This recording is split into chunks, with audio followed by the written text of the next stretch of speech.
the hope and the expectation was that once the costs of the solar and wind-based technologies had come down and were broadly equivalent to the generating costs for electricity from fossil fuels, at that point in time, governments would be able to kind of safely remove those subsidies and support mechanisms because renewables would be competitive with fossil fuels, kind of standing on their own 2 feet, so to speak.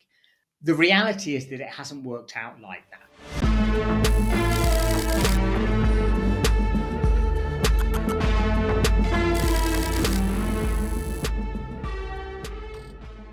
All right. I am lucky to be joined today by Brett Christophers. Brett, thank you for being on Urgent Futures. Thanks so much for having me. It's great to be with you.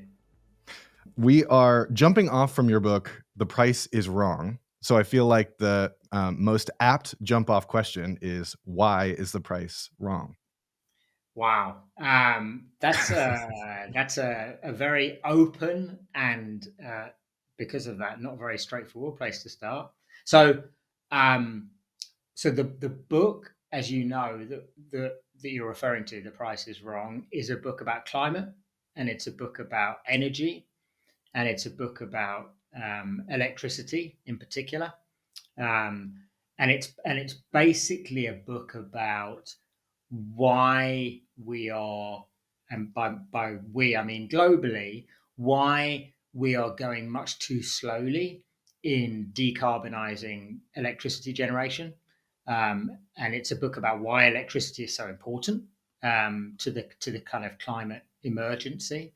And in a nutshell, the basic argument of the book is that the existing debate about renewable energy, in particular about the kind of economics of renewable energy, is too fixated on the question of price. So the whole debate tends to be framed around which of renewables or fossil fuels is cheapest, which is cheaper, and the idea is that one gets an energy transition once a new form of energy happens to be cheaper than kind of legacy forms of energy. That's the kind of lesson that people have taken from the history of energy changes, energy transformations in the past.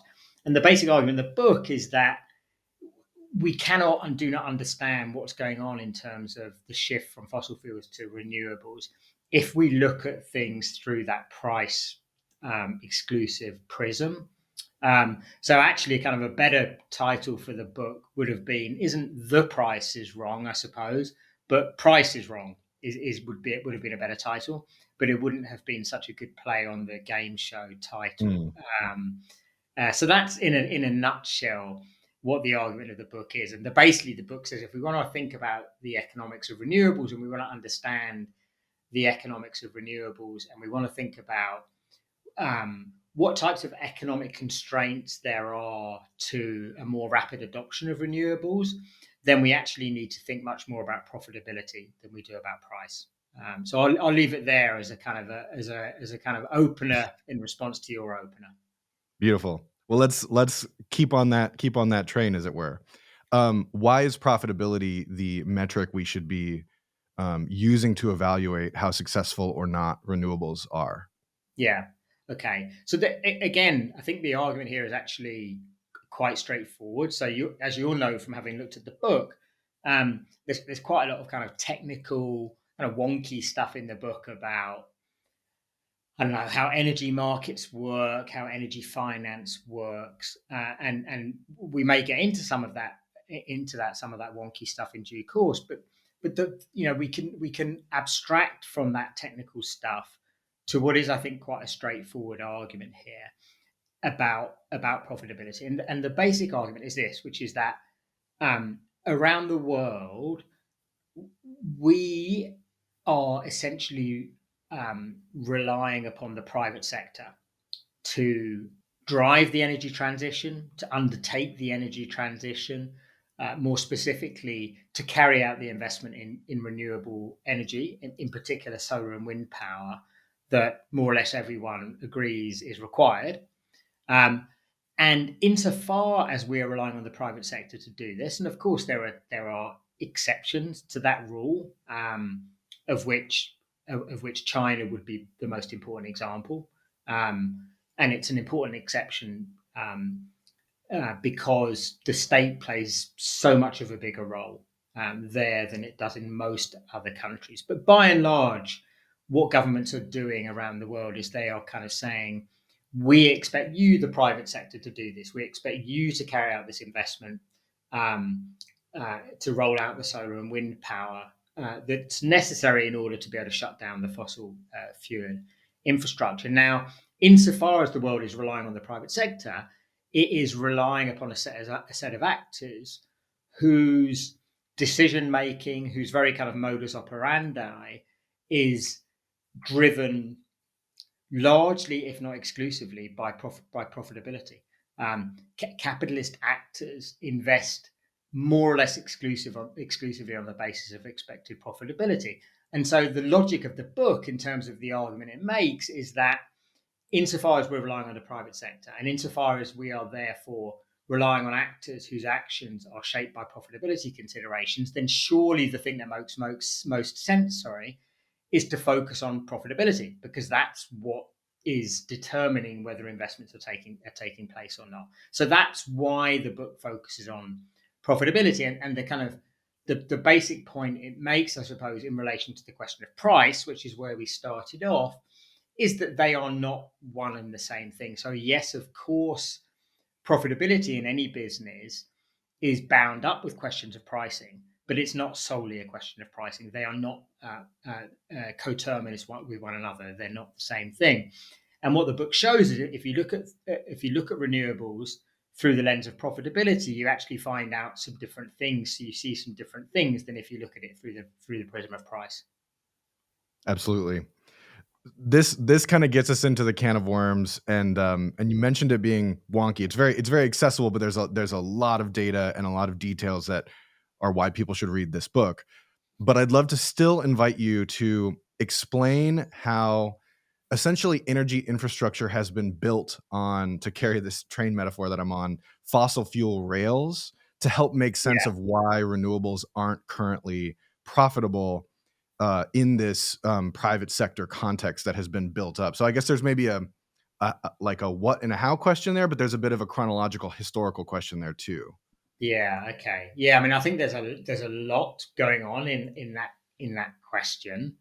I think the best way I can answer that question is to talk about how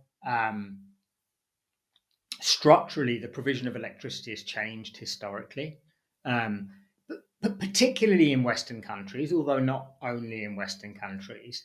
And actually, the US is a super interesting example, because the US is this kind of really complicated mix of different systems of provision.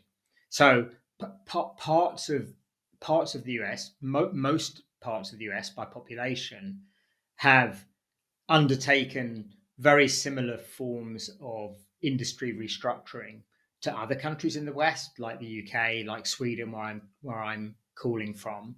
But then there's other parts of the US where basically nothing significant has really changed at all in terms of industrial restructuring. So it's important to be clear that what I'm going to be talking about is it's a stylized account of what has changed historically in most parts of the world, but not everywhere in the world.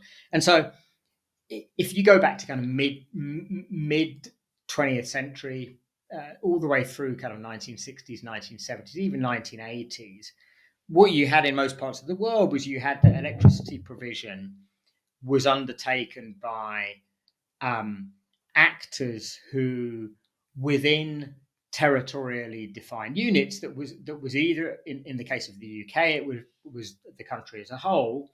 In a place like the US, it was on a more regionally delimited basis. You had single actors that did pretty much everything. So they were so-called vertically integrated institutions who generated the electricity. They owned and operated the networks, the grids through which that electricity was distributed to its end users, whether that's households or industrial users, and they managed the relationships with the customers. So they sold the electricity as well. So they were, as the vernacular suggests, they were vertically integrated across the whole supply chain, and they had monopolies within the regions where they within the regions where they operated. And as I said just now, there are still parts of the US where that applies. So the Southeast, so where you're from in Florida is one good example of that, where you still have those vertically integrated companies with regional monopolies that are regulated by public utility commissions, who determine very much about the rates at which they can sell the electricity, the level of profit, the level of returns they're able to generate, and so on.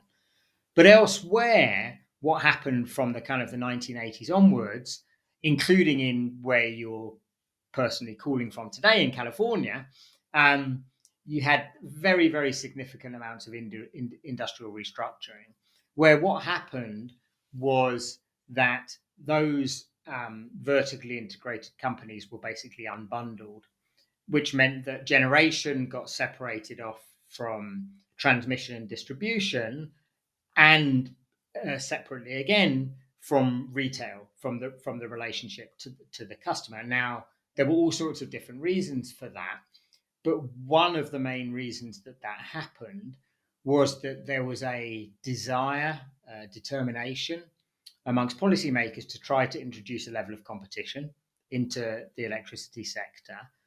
And it was believed to be the case that you could only introduce competition in certain parts of the supply chain. So you could have competition in generation, so lots of different companies producing electricity, and you could have competition in retail, lots of different companies having relationships with the customer. But the other parts of the supply chain, basically the network parts, would need to remain monopolies. So you had to kind of unbundle the supply chain in order to be able to introduce competition where you could into the parts, and also to be able to introduce proper markets for the buying and selling of electricity as well. So this is what happened throughout large parts of the world. You had unbundling, so you had the supply chain being disaggregated. You had competition being introduced to those parts of the supply chain where you could. You had privatization. So in lots of parts of the world, like for example the UK, that vertically integrated actor that I began by talking about was typically a publicly owned entity. So you had privatization as well, the introduction of private capital to this business, and you had marketization, so the introduction of markets. So you kind of had all the kind of the buzzwords that neoliberals liked. You had all of them coming in electricity.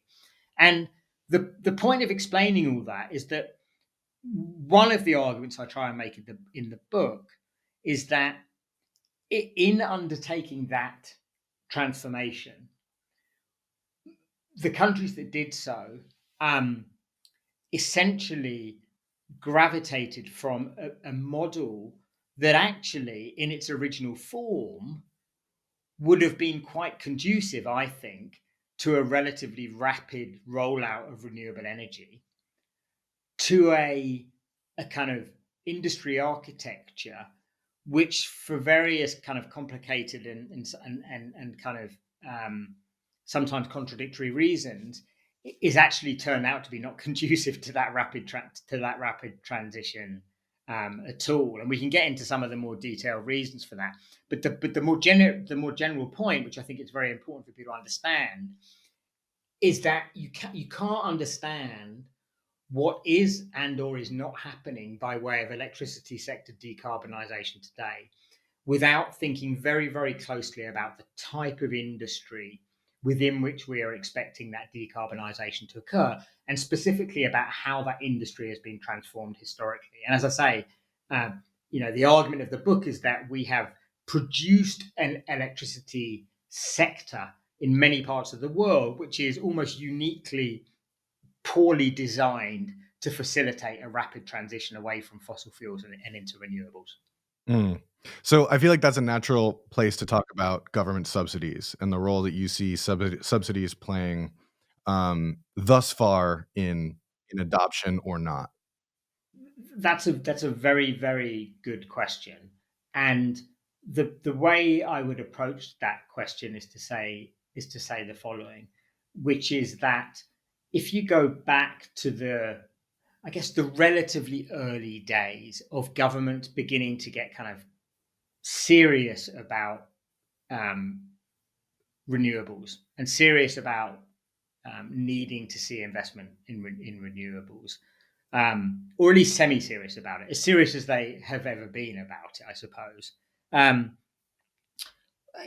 let's say the 2000s, for want of a better place to start.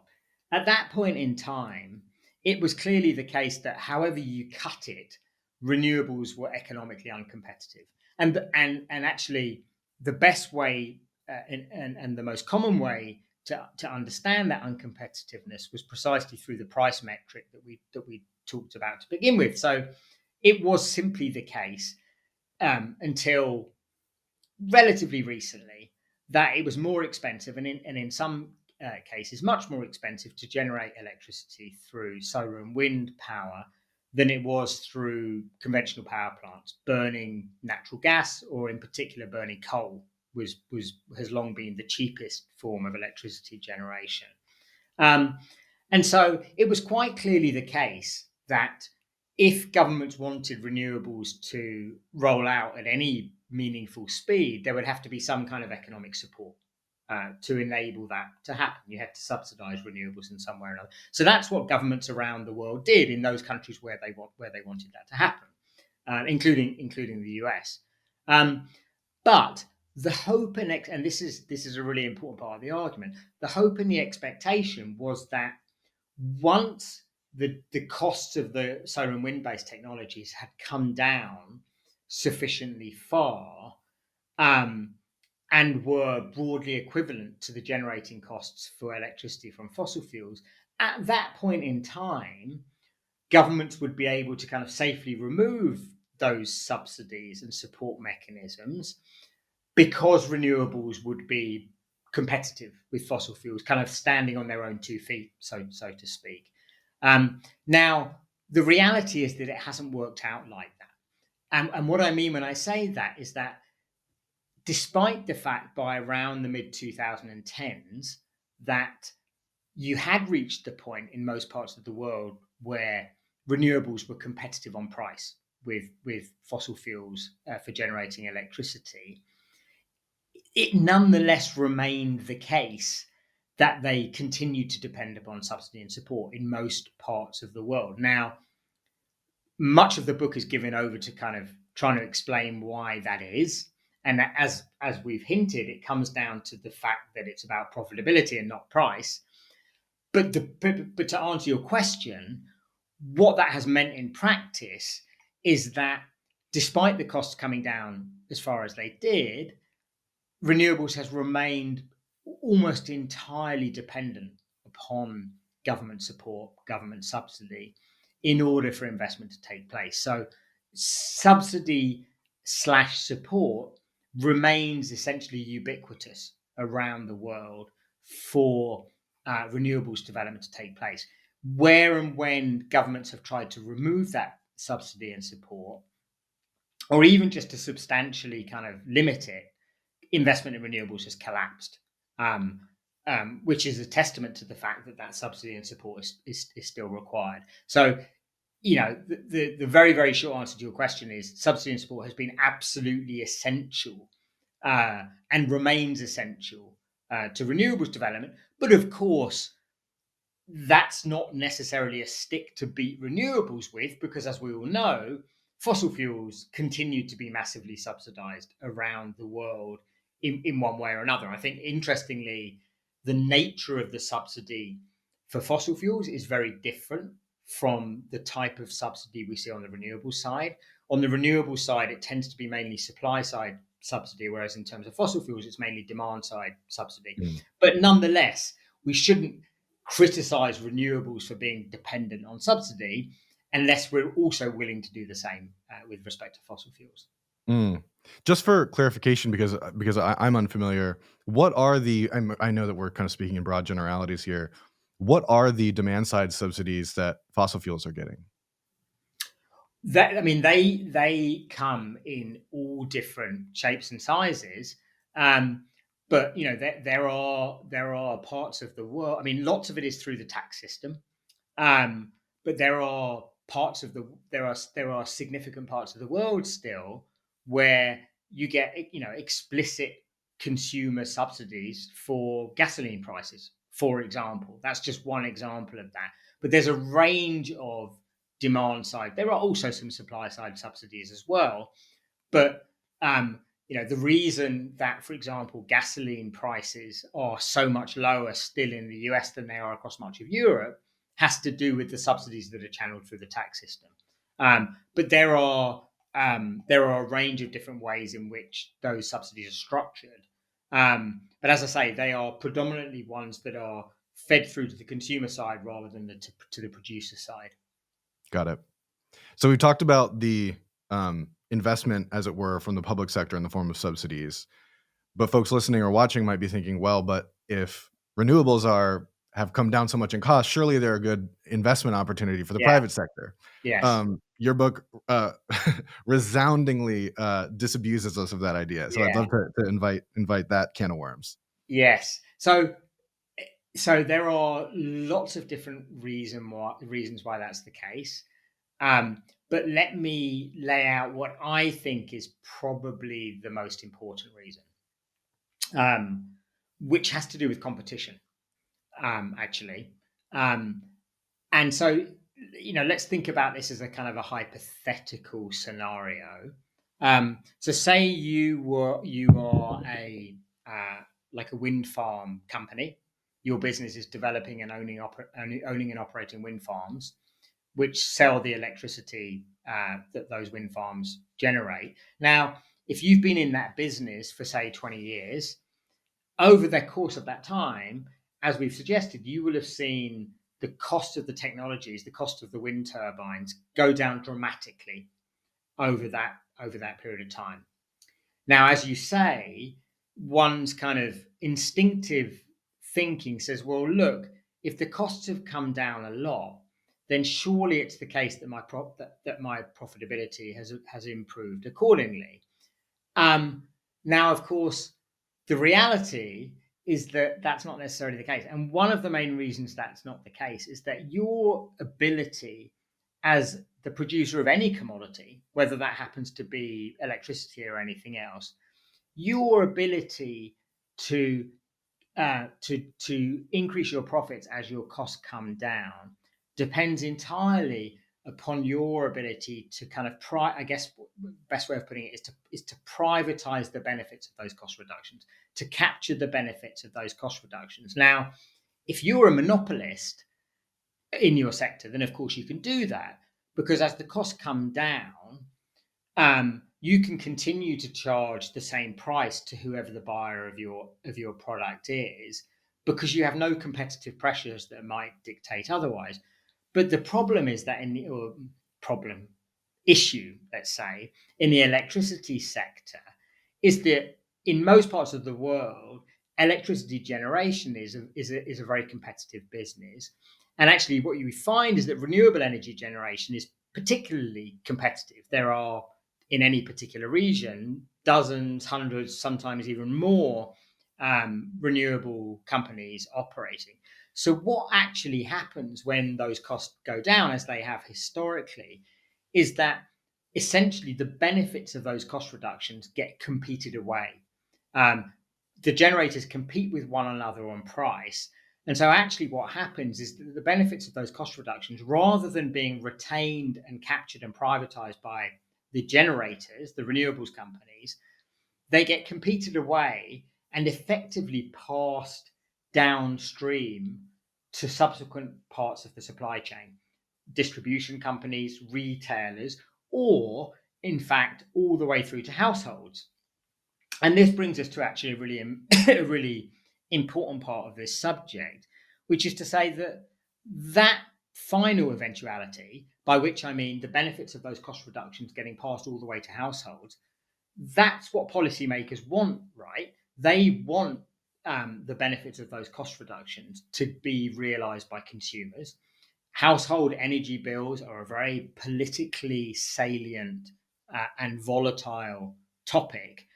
And so, what's actually happened is that electricity markets have been designed in such a way to kind of encourage competition, to institutionalize competition, precisely in order that the benefits of any cost reductions that occur do get passed down and experienced in household energy bills. Now, that's fine from the perspective of policymakers.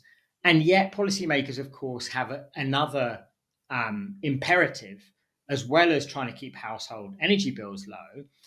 On the generation side, they want profitability to be sufficiently high to encourage further investment in that renewable generating capacity. So the way I like to look at this is to say that policymakers are kind of caught between a rock and a hard place, insofar as on the one hand, they want the profits from the production of the commodity to be high to encourage further investment in the generation of that product. And yet they want the product to be delivered at rock bottom rates in order to keep household energy bills relatively low, and in order for them to remain in power. And the problem, of course, is that you can't square those two things with one another.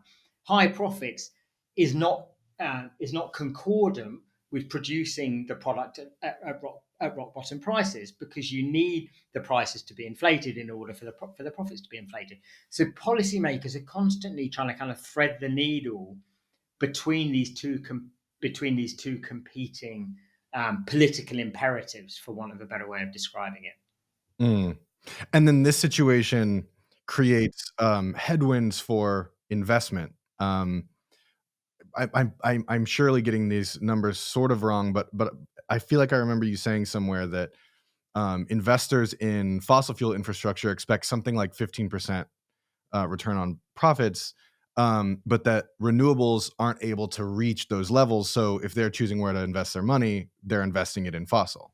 Yeah. So that's absolutely right. And so if you look at the numbers in terms of an internal rate of return, which is a commonly used profitability metric in the industry, most studies suggest that on the renewables side, in terms of renewables deployment, so the developing of the wind and solar farms and the owning and operating and selling the electricity, that over time and on average, you are looking at a rate of return of somewhere between 5 to 7, 5 to 8% in that business. Of course, it varies a lot across time and across geographical regions, but nowhere has it been really possible to sustain profitability above that level for any meaningful length of time. Whereas, yes, it's certainly the case for at least for the last decade that major oil and gas companies have not invested in new production unless the expected internal rate of return is in excess of 15%, and sometimes far in excess of that. And so really that's all you need to understand why it is that the world's major oil and gas companies continue to basically ignore renewables. Because why would you willingly and by your own volition transition from a very high profitability business to a much lower profitability business? You wouldn't do it unless two things: unless A, you're forced to by policymakers through regulatory action, or B, which can result from A, because you think that the profits that are attainable in your existing business are not going to remain that high into the medium term and potentially the long term. And of course, the two are linked, because the one thing that would be guaranteed significantly impair the level of profitability that's available in oil and gas production is precisely regulatory action. So yes, the level of profitability is a problem, and of course, policymakers absolutely could take action that would significantly inflate profitability on the renewable side of the business. But of course, the problem they would face in doing that is that that would feed through into household energy bills, which is the last thing that they want. Got it. I want to get to kind of how the sausage is made with distributors and retail and power purchase agreements. But before we do that, I want to detour briefly to something that I feel like relates to this, which is this subject of ESG. And I don't know if Yes, you've seen the show Industry, but they spend a whole season kind of trashing on ESG. I So heard I'm this. wondering, yeah. Yeah, So yeah, where does ESG fit in all this? yeah. So ESG is essentially a terminology slash concept of the financial sector. So that's the first thing to say. Is this is a creature of the financial investment world, and the basic idea is that, or maybe I should use the past tense, was that um, financial institutions, when they are undertaking financial investment, um, should not just think about financial returns. They should also incorporate environmental, social, and governance concerns. So they shouldn't invest in, for example, munitions, for example, would be one. They shouldn't invest in companies that exploit child labor, would be under the S label. Um, but more than anything else, I think the E was or at least became the dominant part of it. So you should think about the climate when you're undertaking investment, as well as thinking just about the bottom line. Now, ESG um, was is slash was something that I think it became a thing for a number of different reasons. It really kind of took off, I guess, in the second half of the 2010s. I would say the peak ESG years were like 2016 to 2022. Um, and I think there were at least two or three explanations for it. So one was that certain investment institutions, at any rate, if not all of them, but definitely some of them, thought that you would actually could potentially earn more money by investing in businesses that were environmentally friendly, to use a kind of very imprecise label. In other words, that renewables, for to take one example, was going to be a gold rush, that there was going to be a lot of money to be made from it, and therefore you were actually doing things that were completely concordant with maximizing financial returns by investing in ESG friendly businesses. So that was the first thing. That was one belief. I think a second belief was that um, there were, and this, I think this is particularly important for asset management firms, which is to say those firms whose business is to take money from others and invest it on their behalf. So we're talking about the BlackRocks and the Vanguards and the State Streets and so on. I think there was definitely a set of beliefs in that sector that you would lose money. In other words, things like pension funds and university endowments, insurance companies would no longer give you money to invest unless you were showing your ESG credentials. In other words, you kind of had to. It became a hygiene factor basically in that sector. You had to show your ESG bona fides. This was the perception. Otherwise, you risked losing business to competitors that were more ESG friendly than you were. So I think those were the sort of the two main things. It was partly about there might be money in this in terms of investment returns, and it was partly about no one's going to give us the money to invest unless we do this. And I think that what's happened in the last 2 or 3 years since kind of 2022 is that the asset management community in particular has realized that both of those presuppositions were false. So, renewables is not a gold mine, the argument of my book. It's actually kind of a shitty business to invest in because profits are quite low. And then also, it turns out that most investors couldn't give a shit.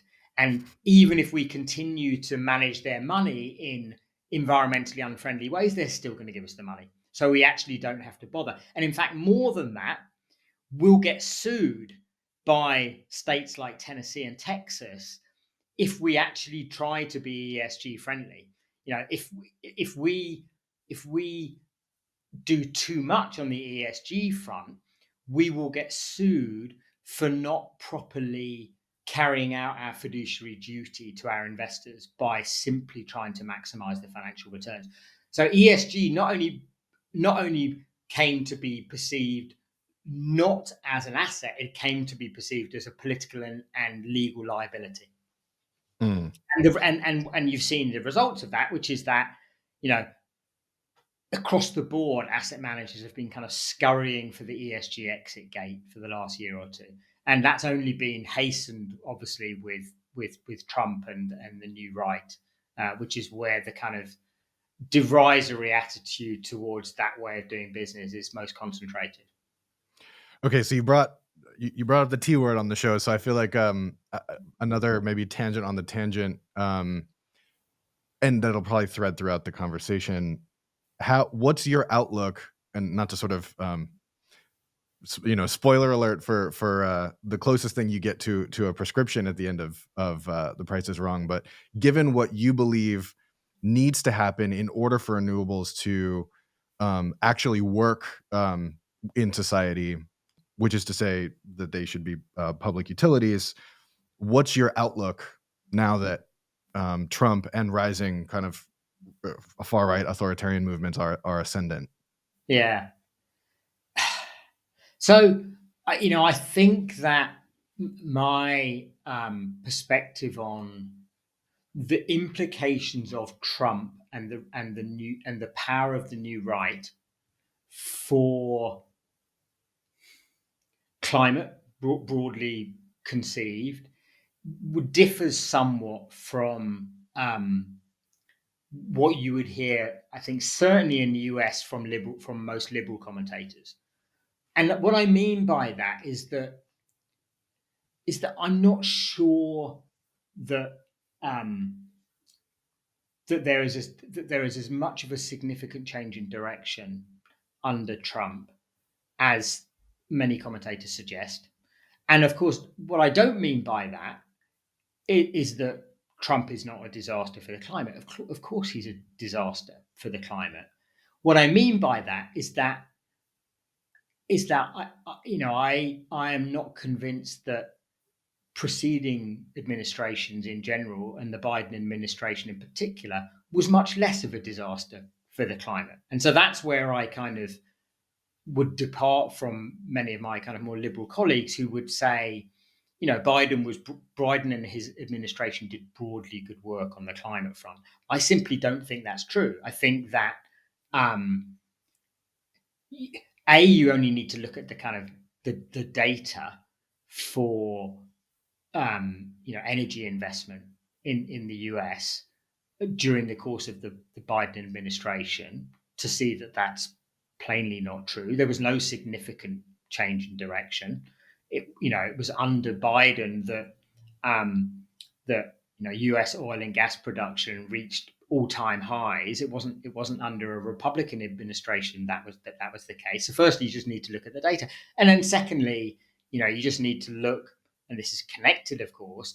You just need to look at the nature of the climate legislation, such as it was that was introduced, namely the Inflation Reduction Act, to see that it wasn't the climate triumph that many people pretended it was. Yes, it introduced a set of new subsidies for renewable energy. It amplified and extended existing subsidies, but that was at a cost. And the cost of that was to also introduce a range of new incentives for fossil fuels. The two were tied together. So, to my mind, the best way of thinking about the Inflation Reduction Act is like that. What's that expression? A rising tide lifts all boats. So the Inflation Reduction Act didn't just lift the renewables boat; it lifted the fossil fuel boat as well. And actually, it's not clear to me at all that it lifted the renewables boat more than it lifted the fossil fuels boat. I think it's quite possible that even without Trump's return to power, the effect of the Inflation Reduction Act would have been to um, catalyze further fossil fuel investment more than on the renewable side. It's not clear to me at all that that wouldn't necessarily have been the case. So all of that is a long way of saying yes, Trump is a disaster. Sorry. He's a clump too. Yeah. Yes, he's a disaster. But I think we're making a massive mistake if we if we assume or argue that what he's doing is substantially different from what previous administrations were doing vis-a-vis climate. I think that the US is substantially failing on climate, but that was true before Trump returned to power. Even if it's more true today than it was then. Does that answer your question? Absolutely. And a follow-up, I guess, maybe a leading one is, let's say that Kamala Harris had been elected. Is your supposition that she would have extended the kind of this let's call it mixed legacy of the IRA in lifting both boats and perhaps even lifting the fossil fuel boat more than the renewables boat? Yeah, I have no reason to assume otherwise. I think her campaign was notably quiet and depressingly quiet, and perhaps even damagingly quiet on climate questions. I think there was very little, if any, meaningful vision there on that front. So I don't think it would have been substantially different. I mean, the big difference with Trump is that he just says the stuff out loud that everyone else is shy and disingenuous about, right? I mean, I think that's the biggest difference, is that he's brazen and kind of unapologetic about the fact that the US is failing on climate. Because for him, that failure is a success. Whereas others who don't perceive that failure to be a success, they know it to be a failure, pretend otherwise and keep quiet about it. Mm, mm. Okay, on the same note, but kind of jumping across the Pacific, you talk about China to an extent in the book, but also Yes. there have been new developments that I've seen that extend a lot of what you're demonstrating about Chinese energy in the book of late, of how basically China has these probably, arguably for a large economy, the sort of like most impressive renewables investment and sort of goals, while they're concurrently announcing uh, essentially new records in coal plants and burning coal. So they're living in that kind of domain you're talking about of rising tides lift all boats, although usually Yeah. that's said in a positive way. That I wouldn't say that that's positive here. So I want to kind of throw open the doors on talking about the Chinese sort of approach to energy and how you see that factoring into this bigger picture. Yeah. Yeah. So fascinating. And there's so much stuff. We could do a whole episode just on China. I mean, I'll preface what I say on China by being clear about the fact that I always feel somewhat circumspect talking about China, because I'm painfully aware of the fact that everything I say about China is like third hand, because it's based predominantly upon Western experts on Chinese energy developments, who themselves are kind of dependent upon indigenous Chinese experts, who are themselves, operating at one remove from the kind of, so to speak, the coal face. And so it's a bit of a case of Chinese whispers, to use an apt metaphor. But with all of that said, yes, I mean, it's absolutely the case that in recent years, at least, Chinese energy investment has just been more of everything, basically. Um, and more of the good, more of the bad, and obviously there's a bunch of reasons for that. You know, the main one is simply China is continues to be in a place, in a moment in its historical trajectory where, by dint of trends relating to industrialization, urbanization, growing energy access and use, um, energy demand is still rising at a rate that, rightly or wrongly, the powers that be in China feel can only be satisfied through a massive growth in investment in both fossil fuel generation and renewable generation, which do different things. It's different types of power they produce. They complement one another. And also, it's worth also mentioning, of course, that China's an excellent example of the way in which climate change itself, as a physical phenomenon, shapes energy requirements. So, one of the reasons why demand for electricity has been growing so much in recent years is precisely because of climate change, where you've got more and longer and more intense heat waves in China, which massively increases the demand for air conditioning units and for the electricity that they generate. And also, climate change has been compromising the ability of Chinese hydropower because of growing droughts and lengthening drought season to provide the electricity. So climate change itself is a massive determinant of what's going on also in terms of the development of the energy sector there. In terms specifically of renewables, the numbers really are really incredible to look at what's going on there. So just to throw a few out there, just to give listeners a sense of what we're talking about. And so 2023 is the last year for which we have reliable full year data. So in 2023, China um, um, China installed 10 times as much new renewable energy capacity as the US did. So around 300 gigawatts of new capacity versus about 30 gigawatts of new capacity. So 10 times as much as the US. That's the first one. In that same year, China was responsible for about 65% of all new renewable capacity installed globally. So about 2/3 of all new investment was in China. And then probably the most amazing, the most striking statistic actually of all was, if you look not just at 23, but 2023 versus what happened in 2022. So if you look at the growth in investment globally in renewables in 2023 versus 2022, so the uplift, over 90% of that delta, of that increase, was in China. So basically, all of the world's increase in investment in renewables in 2023 versus 22 was thanks to China.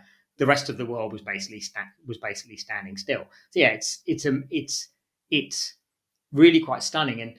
And the simple point that I think it's important for people to think about, and it's a simple point, but it's important not to simplify one's understanding of it. But I think it's a striking and simple point that the one country in the world that is really moving very, very fast on renewables also happens to be the one country in the world where renewables development is not beholden to the profit motive in the way that it is elsewhere, because the bulk of the renewables development sector in China is in the public sector, not in the private sector. It's state-owned enterprises where, yes, profitability plays a part, but it is by no means the sole or the dominant consideration in terms of how those businesses run. Beijing and provincial authorities have a very, very significant say in terms of what's going on in terms of investment of those companies, and profitability is factored into it, but it doesn't determine things in the way that it determines investment in the rest of the world, where it's all about the private sector. So China is absolutely fascinating. And am I correct in guessing that there's a far there's a far like the degree of unbundling is much less in China. It's less, but I wouldn't. I mean, I think it's gone. It's gone. Um, it has progressed, and it particularly has progressed on the generating side. And so there is a very significant, discrete generating sector that is separate from the rest of the supply chain. So there's been much less unbundling when it comes to the rest of the supply chain, so transmission, distribution, and retail. But generation has been cleaved off to a very, very, very significant extent. Um, um, so it's kind of at least halfway there compared to the fully restructured parts of the world. Got it. Yeah, Okay, so bringing us back to where I sort of took a fork in the road on the sort of politics and geopolitics. Um, a lot of people don't understand how energy works in the most yeah, basic way, particularly electricity. yeah, So I'd love to invite you. I know it's like another can of worms question that you go to great pains to sort of explain in the book.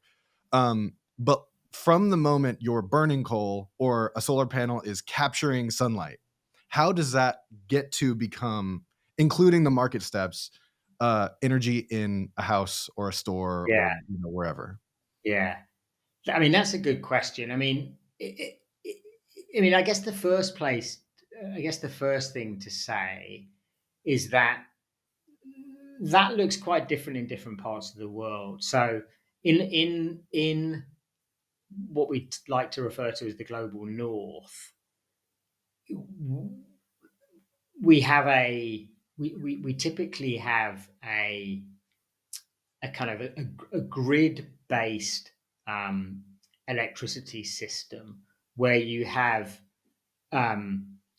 commercially, whether it's publicly owned or privately owned, but um, you have a range of power plants that can be any type of fuel or renewables who produce electricity, are connected to the grid, and then the electricity gets distributed through the grid physically to where it's needed in terms of consumption. And those and there can be a great geographical, as you'll know from reading the book, there can be a great geographical um, distinction between the spatial patterning of where the production of the electricity occurs and where it gets consumed, which is really, really important uh, to understand when you get into the nitty gritty of it. So that's what you kind of have in the West. There are countries where that kind of centralized grid has never really developed, at least to the same kind of extent, and you have what's referred to as distributed energy uh, to a much more significant level, where the generation as well as the consumption occurs much more at the kind of community or even the household level. Um, so, rooftop solar, for example, or community owned wind turbines, things like that, where essentially the reason it's called distributed is that it's occurring not on a centralized basis, but on a kind of a local basis. And there's a much closer relationship between the production and the consumption. We live in electricity systems in the global north, where there's the production and the consumption are two different worlds, essentially. And you have the grid in the middle that enables you to get from one to the other. Now, if you go back to where we started the discussion, um, in the days of the kind of big vertically integrated monopoly operators within individual countries or regions, as I said, they handled all of that. So they would own the generating assets, they would own the grid and operate the grid, and they would basically produce the electricity, feed it into the grid, and send it to where their customers were. Um, of course, it's much more complicated now when that's all being disaggregated. So you have a bunch of different generators with producing different types of electricity, by which I mean you have some nuclear plants, you have some gas-fired plants, coal-fired plants, some solar farms, some wind farms, some hydro, maybe some geothermal, all wanting to produce electricity and sell it. And then at the other end, you have the households and the industrial and commercial users of the electricity. Now, the role of the operator of the grid is to make sure that cumulative supply and cumulative demand balance at all times. If they don't balance, the grid kind of blows up, basically. Which, as you can imagine, is a pretty difficult and complex task. And in the quote unquote kind of restructured or liberalized parts of the electricity world, like California, like Sweden, like the UK, like Chile, like Argentina, like New Zealand, Australia, and so on. The way it basically works is that you have a set of what are called wholesale markets for electricity, and that is where the generating companies and essentially the retailers, which are resellers of electricity, it's where they meet. So generators go to the wholesale market to sell their power, and then the companies that sell the electricity to consumers, that's where they go to buy their power. Okay, and and and to understand all of the stuff about profitability that I write about in the book, it's really important to understand like how that works. And it's actually kind of interesting and in a kind of geeky way. And so if you'll forgive me for kind of geeking out on it for a few minutes, Please. that those markets you typically use what's called a merit order. And what that means is basically, if you assume for a second that you are in the kind of unenviable position of being the grid operator who manages that wholesale market, what you basically do is you say, okay, I know that in the kind of half-hour slot between between midday and 12:30 tomorrow, from experience, I know that the demand for electricity within this region is going to be such and such an amount. Okay, so I need to make sure that the generating community collectively is putting enough power on the grid in that half an hour to meet the demand that I know is going to be there. Okay, so what happens is the operator basically invites all the generating companies to bid to supply electricity for that half an hour period, and this happens for all half an hour slots. Now, of course, in reality, demand is never exactly what it's forecast to be. And so there's what's called a balancing mechanism on the day itself. But forget that for now. So the operator says, okay, we're going to need this much. Generators, tell me how much you think you're going to be able to produce for that time period, and tell me what price you want to sell it at, what price you can sell that at. And so that's what the generators do. They all bid into the market. And what the operator does is it basically takes the lowest price bid, and then it basically stacks up the bids by ascending order of price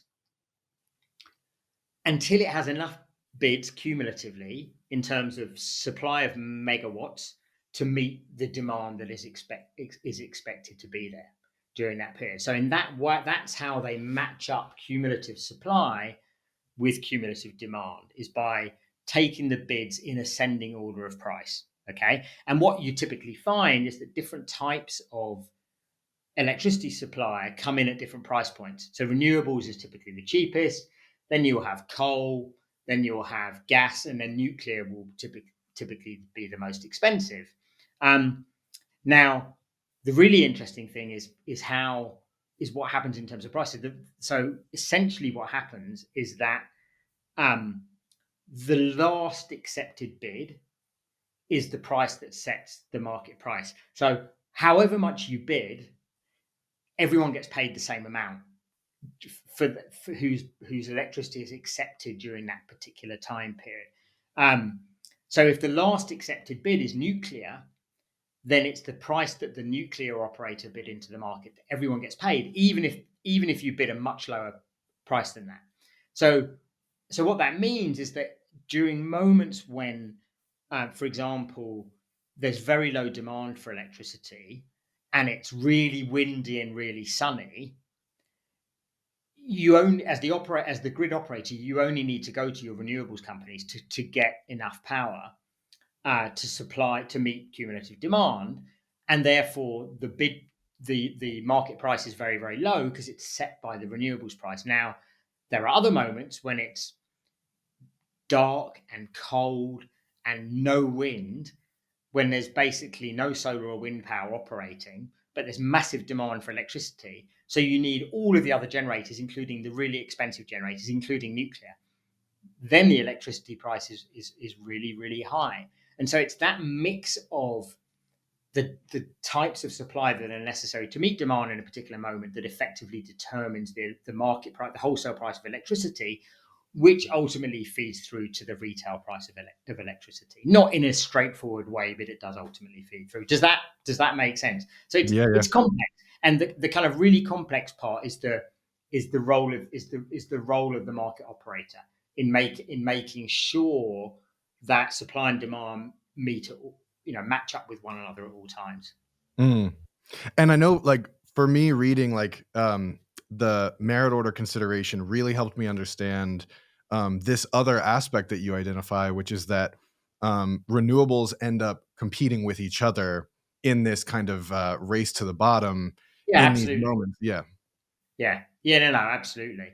And the thing, one of the thing that people talk about a lot in this business for very good reason is they talk about price cannibalization.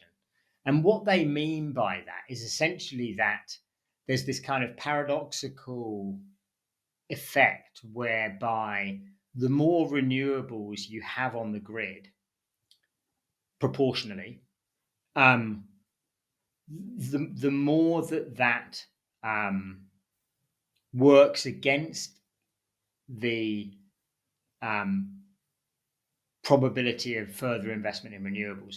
And the reason for that is that, as I said, the renewables price is typically the lowest. So the more of the time that renewables are setting the market price of electricity, that has a dampening effect on overall electricity prices, which goes against the viability of raising finance for new investment. Because, of course, what financiers want to see when they're thinking about lending money to a prospective wind farm developer is they want to see high electricity prices so that they think the developer is going to be able to earn enough money in order to be able to pay back the debt, that they're lending them. So basically, the more successful renewables are, the more they kind of undermine the conditions of possibility for further investment in renewables. Mm, Um, and so it's this kind of counterintuitive effect that people are rightly worried about when they think about renewables and renewables investment. And the most striking manifestation of that is when electricity prices turn negative, which they often do in some markets around the world, which is precisely a form, the most extreme form of that price cannibalization taking place. mm, mm. This dovetails also with, or I feel like it does. You feel free to correct me with what you argue in Our Lives in Their Portfolios as well, where if the investors are not only investors in these utilities, then they're further disincentivized in, yeah, propping up more of this infrastructure. I hadn't thought about that corollary. I mean, the best corollary there, that I do talk about in that book, is in the housing market, where and I think it's worth making that detour actually, because I think you're completely right about that analogy that you pointed out. So, one of the things that is very common today is to hear, particularly policymakers, particularly lawmakers, in many different countries, saying, "Look, the big asset managers, the Blackstones, the KKRs, the Macquaries, and so on, that invest in real assets like housing and infrastructure, that they are part of the solution to the housing problem because they have all this capital at their disposal, and we need them to finance the investment in housing because we have, very significant housing shortages in lots of our major cities, which I think we do. I think there's no doubt about that. And the point I make in the book is that they're not interested in doing that. And the reason they're not interested in doing that is that they actually want to own housing precisely in those regions, those cities where there are and where there will continue to be supply constraints, because it's supply constraints that keep upward pressure on rents, and it's the rents that are effectively providing the income for their investments in housing. So far from the likes of Blackstone and other asset managers like it being part of the potential solution to the problem, they invest precisely in the problem not being solved. So not only do they not invest in resolving housing shortages, if they see others investing in resolving those housing shortages, they take that as a sign to sell rather than to remain invested, because their worry is that as soon as those supply shortages begin to ease, then the upward pressure on rental prices eases, and that's the last thing they want. So not only do they not resolve them, they see that the resolution of those shortages as a problem for their investment proposition. And so, yeah, Mm, absolutely, there's a very direct analogy with what we were talking about in the energy context. mm. One thing that I really appreciate having encountered your work and really grappled with it is something that you talk about in, I believe, the intro or one of the early chapters of The Price is Wrong, where you talk about that there's this kind of like cool kid kind of lefty stance of like, oh, it's just capitalism and it's like, no, duh, it's bad. And there's this kind of knee jerk negative reaction. But there's plenty to critique about capitalism, and I do it often on this channel. But what you're really getting into in a lot of these systems are these like kind of duct taped together ways that through a mixture of good and bad intentions, systems have come to be and incentives have become what they are. How do you and also I in listening to another podcast you did came to understand that you worked in finance before segueing to academia. How do you kind of hold all of this in your mind, I guess, is sort of the opening question, or maybe in your heart and in terms of your feelings, like when you see all of these things playing out. For me, when I'm reading it, like thinking about reading Price is Wrong, every chapter I'm like, ah, oh, damn it, like another thing that like I don't have like an easy villain to put this on, but it's like another thing demonstrating to me why this stuff doesn't work. So I'm just at a personal level, how do you process all this? Yeah, that's a really good question, to which I definitely don't have an answer, or at least not a good answer. I mean, I think the best answer I have is that I don't think there are any easy villains in the piece. Um, I wrote a piece just actually in the Guardian last week or the week before, um, about BP, actually the oil company BP, which a couple of weeks ago did its latest kind of backtracking on its environmental commitment. So there was there was a point about 5 or 6 years ago where BP was talking quite a good game about transitioning into renewables. It said it was going to, over time, it was going to scale back its oil and gas production, and it was going to transition into being,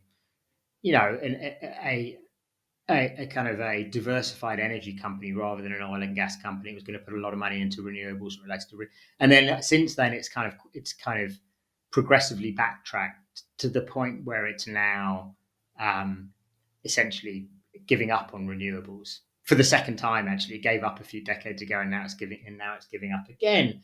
And of course, the obvious and an easy and in many ways correct response to that is to castigate BP, um, and to say, God damn you, why are you doing this? It's terrible for the climate, which of course it is.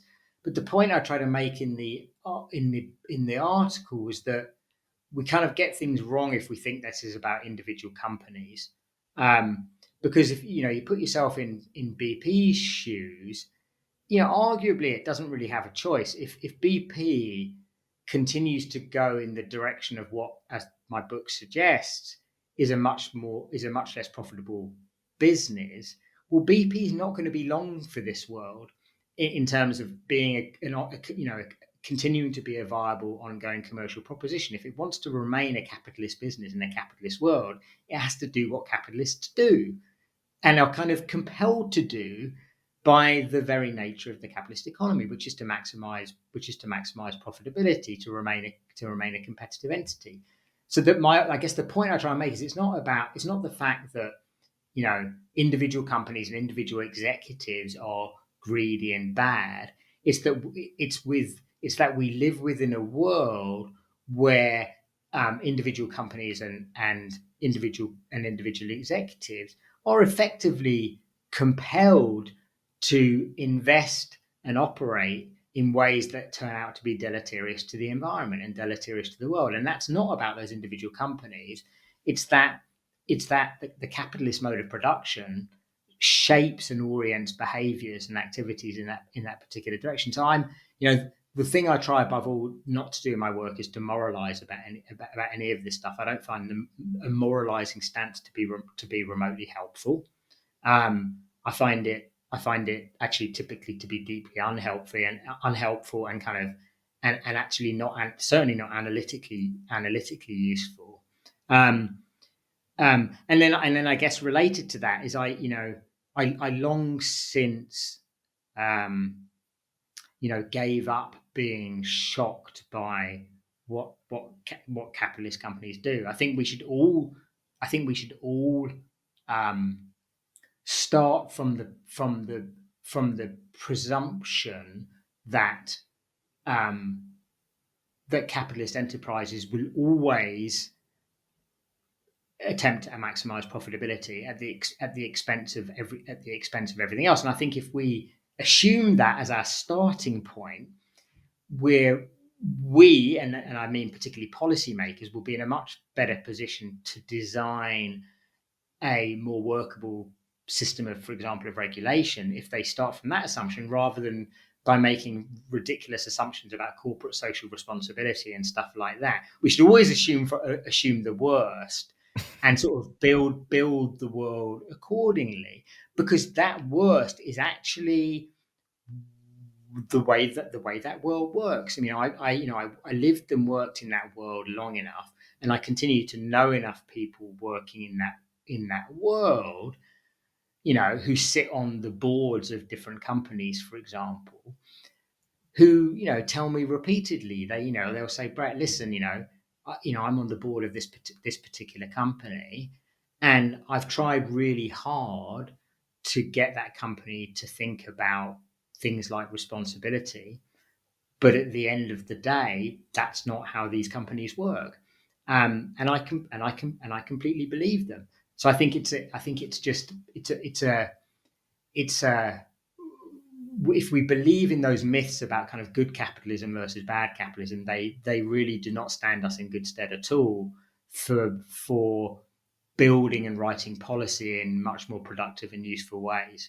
I mean, in terms of the complexity of it, I mean, I think that's part of the. I think that's one of the, in a way, that's one of the weaknesses of my work. I think, and what I mean by that is that I think some people, I know this from kind of, I read the comments on, by readers on Amazon and stuff by more than I probably should, but it's quite clear that a lot of people get frustrated because it's quite complex, and I eschew simplistic arguments and generalizations where I don't think they hold, and typically they don't hold. But that's a lot of people don't want that. They want simplistic and sweeping and kind of easy to grasp explanations. And when you get into the weeds and the thickets of these things, a lot of people aren't necessarily patient with that sort of stuff. And when you have a very complicated story, like The Price is Wrong ultimately tells quite a complicated story, that's always going to limit its ability, I think, to reach certain people. But the reason I do that is that at the end of the day, even though I try and write now for wider audiences, I'm still an academic, and the one thing I insist on for myself as much as anything else is that everything I write is kind of academically sound, even if it doesn't necessarily always sound academic. So and it's at the end of the day, you can't completely please both audiences. And I always kind of ultimately revert to pleasing the academic audience rather than the kind of the generalist audience, even though I definitely want to reach that generalist audience. But yeah, I mean, holding it all together in the head is hard. That The Price is Wrong book, it was originally going to be 7 chapters, but then when I got into writing it, it became 8, it became 9, it became 10, it became 11, precisely because of the kind of the cans of worms that were opened up in working on each of those successive chapters. Well, speaking, as an outside reader, or sort of a reader outside of your academic discipline, what I really appreciated about the book is you lay it all out very clearly in the intro. So, like, if you just want like a gist of what the book is about and what the claims are, you get it right there in You pretty, definitely do. pretty plain language. Yeah. Yeah, And then yeah, it's almost like you can almost treat the other chapters as I don't mean this pejoratively, as a textbook where you're like, oh yeah, I remember there was that thing on PPAs. Let me go back and like really try to familiarize myself with that idea if that yeah, idea is particularly salient to me in that moment. yeah, yeah. So No. That I think that of all my books, I think that in that one I did the best job of kind of congealing the argument in the introduction. mm, Yeah, definitely a worthwhile read, even if you're outside, even if you're not in the academy, I have to say. And actually, so you brought up a bunch of things that I want to try to stitch together into, or maybe not, maybe that's the wrong metaphor. Maybe I want to pull in some of those ingredients and invite you to sort of make a meal out of it. sure. So you talked about that board member reflecting on, not being able to kind of institute change from within. And then that got me thinking about the ways that, oh, if that board member got too annoying, they would just be invited to leave the board. Yeah, they And definitely would be. They definitely would be. yeah. And same with, the C-suite and all on down. And so there's that dynamic playing out. I'm also thinking about the like ascendancy of techno feudalism in the sort of popular consciousness, and thinking, are you familiar with that term? Yeah, I am. I mean, I know the work of some of the people writing in that field. Yeah, I do. I haven't read deeply Yeah. into that literature, but absolutely, I'm aware of it. Well, so that wasn't I meant that actually as a way of getting into Rentier capitalism, because you earlier than Yanis Varoufakis are making a lot of the arguments that he comes to make. He of course takes it in a different direction. And so also thinking about the ways that capitalism isn't just capitalism. There's like yourself, Yanis Varoufakis, Mackenzie Wark, Nancy Fraser are all identifying something that's occurring in capitalism that's new, that is predicated around like earlier modes of wealth extraction, basically. So I want to Yeah, like have kind of thrown that out into the mix for us to consider, sure. and then also bring in this other thread that's now kind of running amok, which is the notion of generative AI and the way that generative AI is weaving into all these different sectors, finance foremost. So that's kind of the like the sketch that I have for you, and I'd love to invite you to respond to those ideas. Yeah, I mean the second one is the kind of is the easiest one for me to answer, insofar as I don't have an answer. And what I mean by that is that for me thus far, AI, in terms of my academic work and my understanding of capitalism, sits in a very similar place that crypto does, which is like me sticking my head in the sand and hoping they'll go away. Which obviously, which was probably a more credible expectation or hope in relation to crypto than it is in relation to AI, because clearly that's not going away. But I haven't, I simply haven't made the effort or had the time to expend any significant energy in thinking through what's going on in relation to AI, as and also crypto, in any meaningful sense.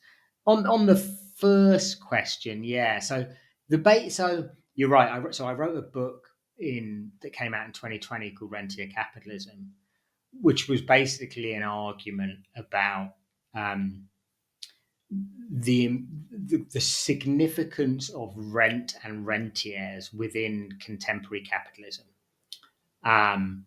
and where I understand rent in a very particular way. So what I'm referring to by rent in that book, but not just in that book, but more generally, um, is basically any capitalist income that derives um, predominantly from kind of the ownership and control of scarce assets of some kind, either assets that are scarce by their very nature, or which have been rendered scarce through legal mechanisms, or even economic mechanisms of some kind. And so examples of what those types of assets might include, and I talk about lots of different examples in the book, uh, would be things like infrastructure assets, um, electricity networks. To take one, electricity transmission and distribution networks would be one example of that. Intellectual property assets would be another example of that. Natural resources would be another example. Digital platforms is another example I talk about. So in all cases, the entity that owns and controls those assets is generating income not only by virtue of what they do, but by virtue simply of what they own and control, which is these scarce assets. It's by virtue of owning those assets. Land is the classical rentable assets, land and housing.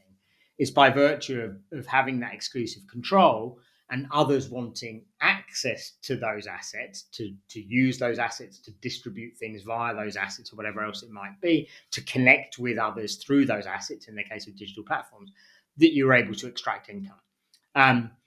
So that's what I mean by rent, and the argument is that in contemporary capitalism, rent appears to be at least particularly important as a mode of organization and as a mode of income generation.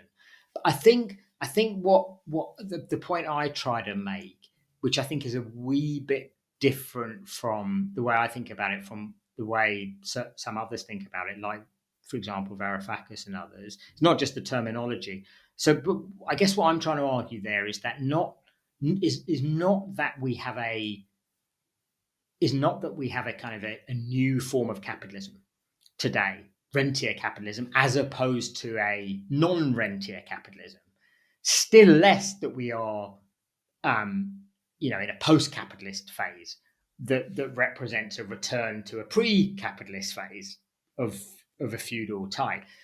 That's not what I'm arguing at all. So what I'm arguing is that rent is always part and parcel of capitalism. There never has been and there never will be a form of capitalism in which there aren't rentiers and rentier type income. So rent is inherent to capitalism, but there are forms and instantiations of capitalism in which rent is more or less important. And so that we happen to be in a particular moment in history where rent and rentiers are much more dominant than they have been at other points in capitalist history, even though have always been rentiers and rent. So that's kind of and what I try and do in the book is a number of things. Is first of all just to flesh out the variety of assets on which renters are earning rents today, but also to try to think about what it is about the last 30 or 40 years that has been particularly conducive to rentiers in terms of their increased power, their increased influence, their increased control and dominance over the economy at large. And of course, one of the things I think about there, is for example, taxation. How through different forms of taxation, policymakers incentivize or disincentivize different types of activity.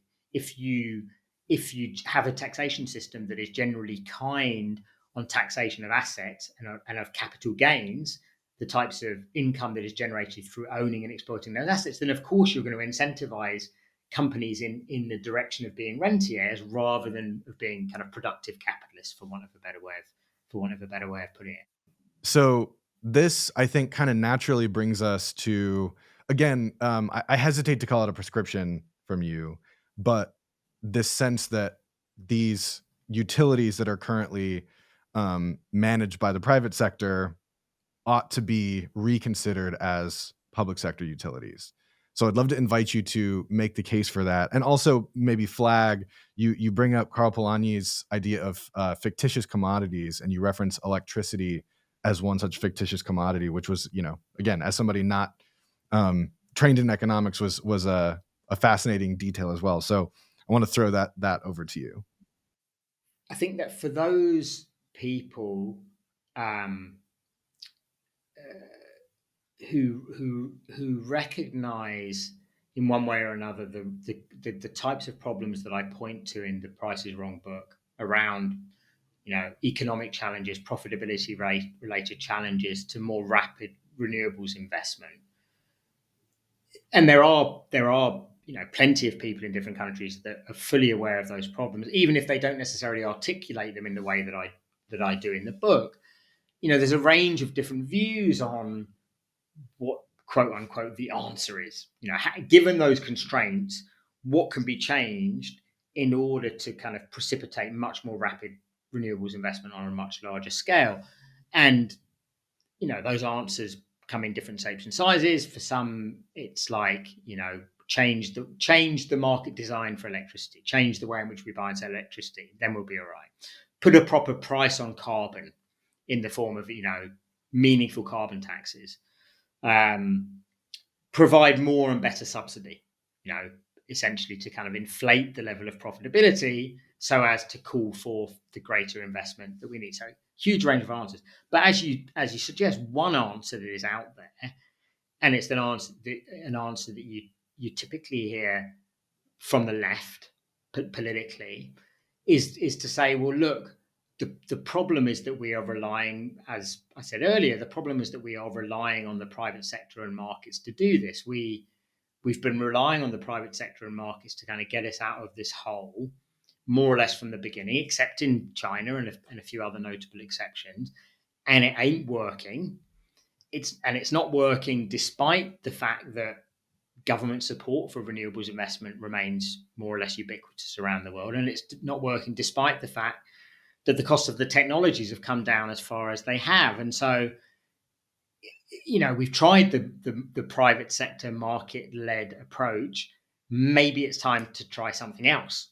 And of course, the main alternative, something else, is for the public sector to take a greater lead in that. I mean, as you'll know from reading the book, I'm quite hesitant about pushing the kind of public sector angle. I mean, partly because the book's about what the problem is, what the solution is, and I'm definitely one of those academics who's much better about pointing out problems than solutions. I'll put my hands up and say that. I mean, partly because figuring out the solutions is the hard part, frankly. So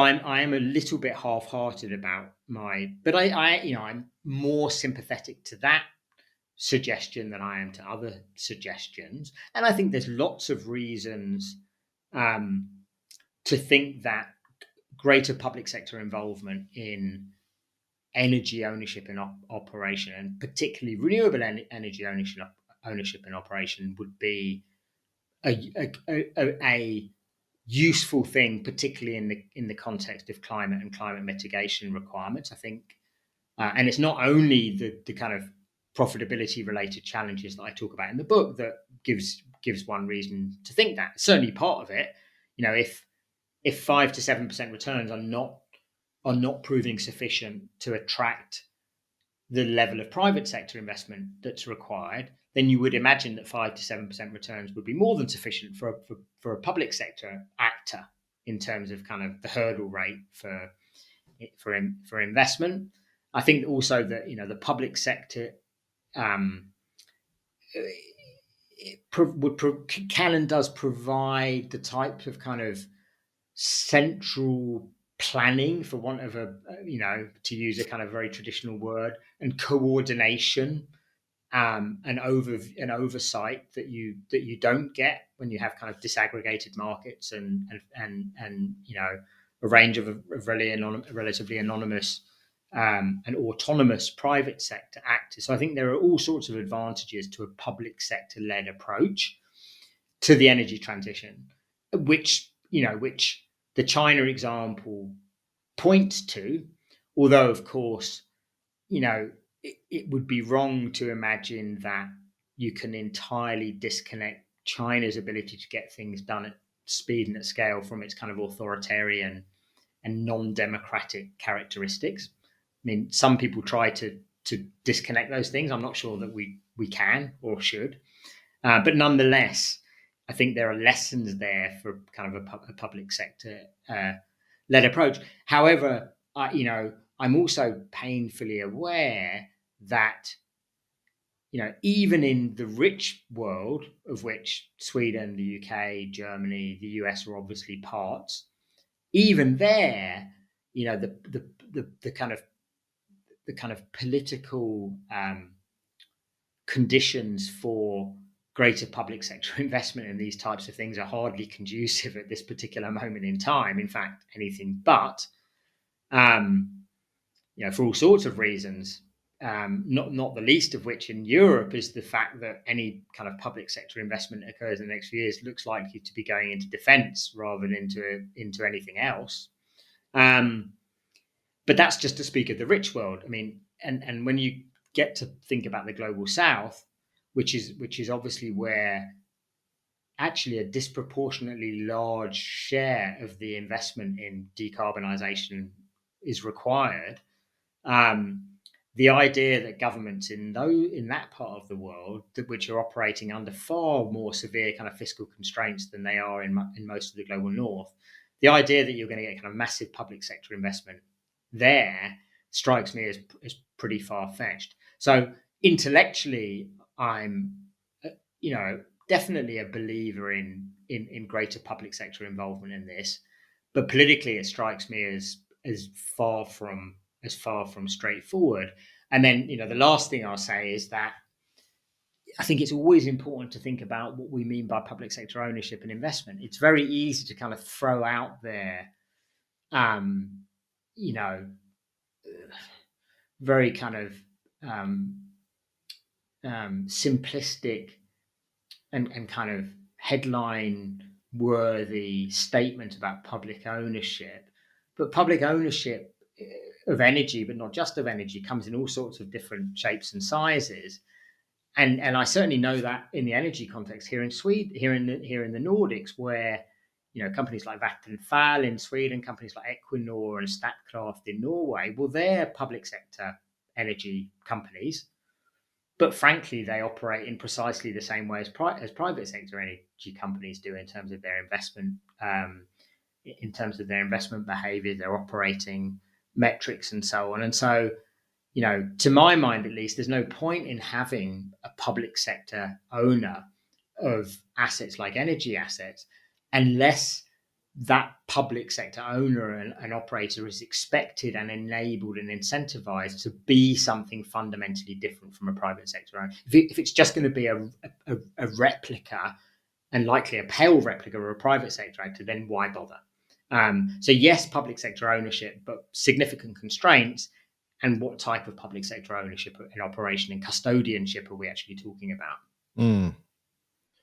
All right, lots to think about on that, and just want to sort of say for the record, I disagree with your supposition that stating the problem is somehow easier than providing the solution. It's that classic quote of a problem well stated is half solved. So you're both really no, that's a fair point. Okay, so we've covered so much. Inevitably, there's way more I'd love to cover. Maybe we'll talk again in the future. But I like to close each episode with 3 questions for each guest. We've inevitably covered answers you might provide to these questions. Feel free to draw those back in or take it somewhere totally different. What is one thing you wish people paid more attention to? Well, I think what I'll say there is actually just to pick up on what we were literally just discussing, which is the question of ownership. So, and the reason I say that is that one thing that has kind of animated all of my work over the last 7 or 8 years, and in particular the 4 I've written 4 books now for Verso, And ownership has been like right at the heart of all four of those books, and particularly the question of kind of changing patterns of ownership of socially significant assets, is like housing, like energy assets, like transportation assets, like land. The first book I did for Verso was about the privatization of land in the UK. And one of my frustrations with the literature, that kind of the scholarly literature, but also the literature outside of academia that goes under the heading of kind of neoliberalism. So the study of how the political economy of the West has changed in recent decades has been the fact that it's been so preoccupied with questions of markets, and kind of the idea that neoliberalism um, is about the movement towards market mechanisms, that I find that the questions of ownership often get occluded.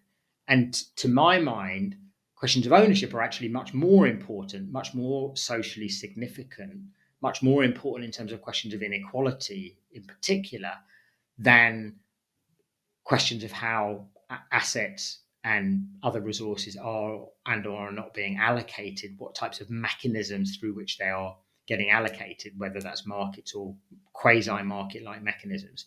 So ownership, I always want people to come back, in part at least, and if not only, to questions of ownership. So that would be the thing I would say there, which, as I say, connects to just what we were talking about before. Absolutely, yeah. What is one resource that you would recommend for making better sense of reality? Oh, you can't go wrong with the Financial Times. Mm, So I say that not even remotely tongue in cheek. So if you want to understand capitalism, there is no better single source than a subscription to the Financial Times, because that's what that paper is about is about making sense of capitalism. um, and and I think that of all the broadsheet newspapers in the world, that the people that work at that newspaper and report for that newspaper and write for that newspaper do a better job of explaining what's going on with capitalism than any other broadsheet newspaper. And actually, I think, to its credit, and of course that the editorial board has a particular ideological slant, but I think you get away from the editorial pages, often you find very, very different types of perspectives. And I know from talking to people that have worked there, do work there, that the Financial Times doesn't really care that much about the politics of the people it hires. It just wants to hire smart people that are interested and capable of understanding what's going on in terms of contemporary capitalism. So that would be the best resource I would suggest to people to make sense of what's going on. got it. I'd also add that they hire seemingly amazing data visualization specialists and designers. Yeah, Their chart incredible. graphics are incredible. Yeah, absolutely. Great. And finally, what is one moment when your sense of reality was disrupted? I mean, certainly in the last decade, for me at least, it would have been with COVID, and the sort of the kind of massive social dislocations that COVID and the response to COVID precipitated. Even in Sweden, where the social dislocations were much more dramatic than they were elsewhere in the world. And I think what I mean by in terms of my sense of reality being disrupted, I think my sense of reality had always been that the kind of fabric of society and the way society functions on a daily basis is much more kind of solid and durable than it was proven to be during COVID. I think COVID showed that a lot of kind of what we take for granted is actually very, very fragile, and is actually very easily under social circumstances. So I think COVID was very dislocationary for me in that kind of sense of how I understood the world and its solid or not solid basis. So that would be the answer I give to that one. Totally agree. All right. This has been a hugely illuminating conversation. Thank you for taking the time. Where can folks find you? And is there anything you have coming up you want to share with us? No, I don't think anything is coming up particularly. I mean, I'm on Blue Sky. I left Twitter years and years ago, but I've dipped my toes back into social media on Blue Sky, and I'm quite enjoying it.